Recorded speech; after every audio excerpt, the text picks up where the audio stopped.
female CEO accidentally dropped a gift she had bought for her daughter. It happened to be picked up by a little girl sitting on the bench. After some inner struggle, the little girl returned the gift to the woman. Seeing her shabby appearance, the woman assumed she was a thief. The little girl immediately shook her head in denial. The woman said that the hairpin was meant for her daughter, and questioned why the hairpin was in the little girl's hands. The little girl explained that she had found it on the ground. The woman didn't believe her at all, because the little girl had almost tricked her in the village last time. She immediately scolded the little girl, asking if her mother had not taught her that stealing is against the law. The little girl replied that she didn't have a mother. Hearing this, the woman became even more certain that she was a thief. Before the little girl could explain, the assistant shouted in the hospital that the little girl was a thief. People around recognized the identity of the female CEO and began criticizing the little girl's behavior. Some people, trying to curry favor with the CEO, slandered the little girl, claiming she must have other things hidden in her pocket. The woman demanded that she hand over the other items. When the little girl emptied her pocket, only a grass butterfly was found. The woman was stunned when she saw it. She couldn't help but recall the beautiful times she had with her husband in the countryside. At that time, they had no money but were very happy. However, those joyful days didn't last long. The woman, being the daughter of a wealthy family, was confronted by her father when he found out she married a poor man. Enraged, he came with a group of bodyguards to bring her back home. The woman and her husband already had a child. She hoped her father would allow them to stay together for the sake of the child. Her father remained unmoved, reminding her that living with a poor man wouldn't bring a good life, even if the man worked hard to earn money. He refused to approve of the marriage, since the John family's assets were worth millions of dollars, and the man's $3,000 monthly salary wasn't enough to marry his daughter. After saying this, he tried to take the woman away.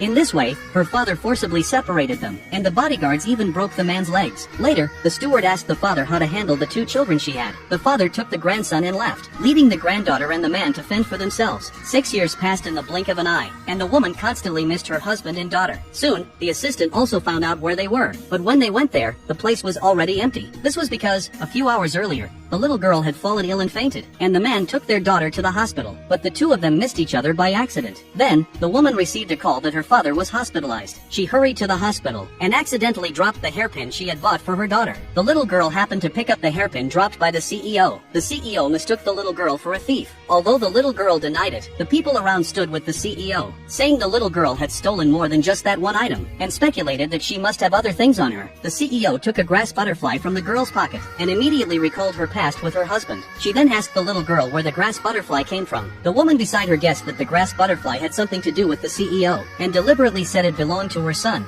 falsely accusing the little girl of stealing other things. She then started searching the little girl's body. The little girl said that the items in her pocket were left to her by her mother, but the CEO refused to relent, insisting that the girl take out the stolen items. The little girl had no choice but to reluctantly take out what was in her pocket. Just as she pulled out a flower, the man returned at that moment.